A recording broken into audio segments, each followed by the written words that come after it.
Welcome, everyone, to the Special Education Inner Circle podcast. I'm your host, Catherine Witcher, and we're going to dig into a hot topic that I'm actually talking about inside of the Master IEP Coach Mentorship right now. So IEPs versus 504s is a hot topic in special education because often we're getting calls as Master IEP coaches from parents that are saying, I don't know what my child needs. Whatever's happening at school right now isn't working, and I don't know exactly what to do next.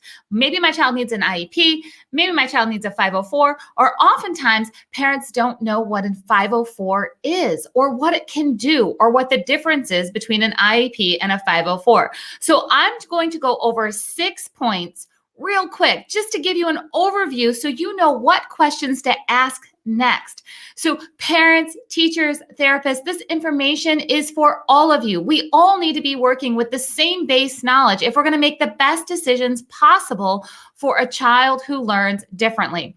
So the first thing that you need to know, point number 1, is that there's a difference between which law is governing this document that's going to help a child with their education. So here's my disclaimer. I'm not a lawyer. I'm not practicing the law, but I am telling you where to look. So if you're going to start pursuing an IEP, you're going to be looking at IDEA law. That's the name of the law. You go look it up. There's a ton of stuff out there. And that's a federal law. That doesn't change from state to state. There are some state laws that can govern beyond IDEA law, but IDEA law is your federal law. With your 504 plan, you're looking at the Section 504 of the Rehabilitation Act of 1973. So that's actually a completely different law that is not part of the education law. It's part of a Rehabilitation Act. So it's two separate areas. One of the questions that I get a lot of times is that, should my child get an IEP because I heard that a 504 is not enforceable at a school? So in other words, if we write up a 504 plan and the school's not following it, there's nothing I can do about it. You know what? That is not true. Each of these documents have accountability systems set up. It's just knowing where you need to look and who you need to talk to, because inside each of these documents, there's entirely different teams that are helping really develop them, design them, and they're accountable for the next steps in a child's education and ensuring that the document is being utilized appropriately. It's not that it's not enforceable, it's that it's enforceable in a different way. There's accountability in different ways. It's so very important to know. Now, when it comes to eligibility, this is very different between the two different documents. An IEP has eligibility categories. So the federal government has said, here are all these different categories, and I like to think of them as buckets. So there's these buckets, and then we put the child's traits or needs inside of the buckets. We kind of lay them out, and whichever bucket gets filled up fastest by this checklist for each of the buckets, that typically becomes the primary eligibility category. And then sometimes there's a secondary eligibility category. The awesome thing about an IEP is that you're not limited to services based on that eligibility category. That eligibility category is exactly what it says. It just says you're eligible. Services and all those things, those will be determined later. But to become eligible for an IEP, you do have to fit into one of those buckets. Now, for a 504 plan, what we're really looking for is, does the child need additional things to access their education the same as their peers? So we're not really looking for an official category. We're looking for needs that are not being met, which are actually stopping a child from accessing their education the same as their peers. So they might need some additional supports, accommodations, modifications. We'll talk about that in just a minute and what those can look like. But it's not so much they have to have a specific category. They just have to have specific needs. So age limits. Now, this is a big deal, especially as I start to talk to parents who have kids who are in high school. And, it's, can my child's IEP go on to college? Well, this is super important. So when it comes to an IEP, the age limit is the 22nd birthday. So a lot of them a lot of the documents will say through age 21. So that means when a child turns 22, the IEP is done. But when it comes to a 504 plan, there is no age limit, and it's not limited to kind of the traditional school years. It can go on to college, it can go into a workplace, and go to a lot of different places and follow with with a child into adulthood because it's under a completely different law. Remember, we talked about that on point number 1. So here we are with no age limits with a 504, but until the 22nd birthday when it comes to an IEP. Now, what does an IEP or a 504 actually do?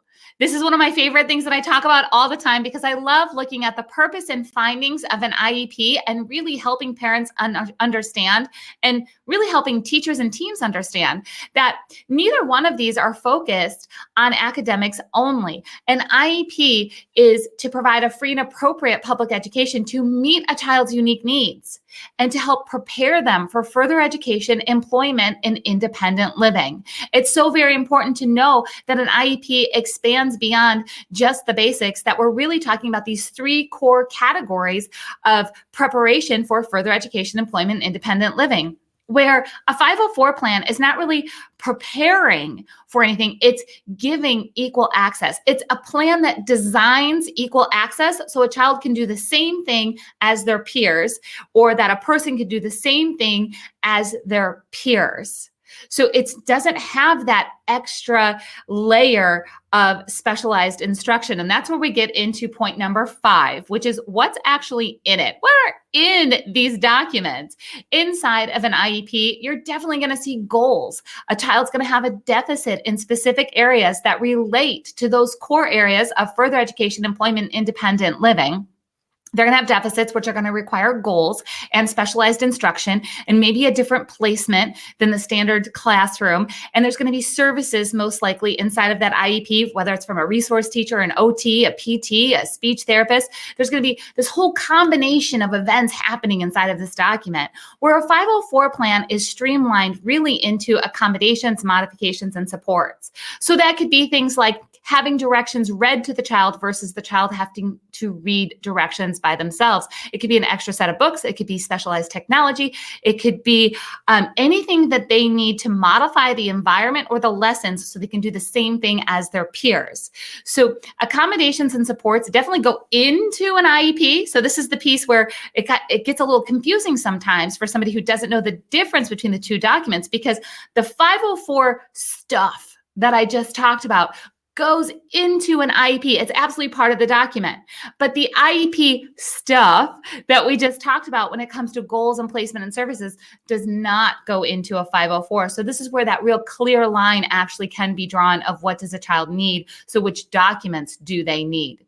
Now, when we talk about expiration date, it's important to know that as a master IEP coach and having done this for over 20 years, I've worked on hundreds and maybe thousands of IEPs and 504 plans. And we need to make sure that we're doing a thorough review annually for both of these. Now, what happens beyond that? That's a whole nother podcast when it comes to, what type of testing should be done? How often should it be done? What does a 3-year evaluation look like? What does a re-eligibility evaluation look like? All these questions that can come up when it comes to testing and what needs to happen next. And does a child really still need a 504 or an IEP? But the bottom line is that both documents need a thorough review annually to decide what is appropriate for the child going forward. Is the document working? Is it not working? How much needs to be changed inside of that document? So I want to encourage everybody to go ahead and leave your comments or look into the show notes here for the podcast. I'm going to leave this PDF that I have that you can see the difference between an IEP or a 504, and using these 6 key differences of which law is governing, what's the eligibility, what are the age limits, what does it actually do, what's inside of it, and how often should we be really looking over this. Those 6 points will help you as a member of an IEP team or a special education team or as a parent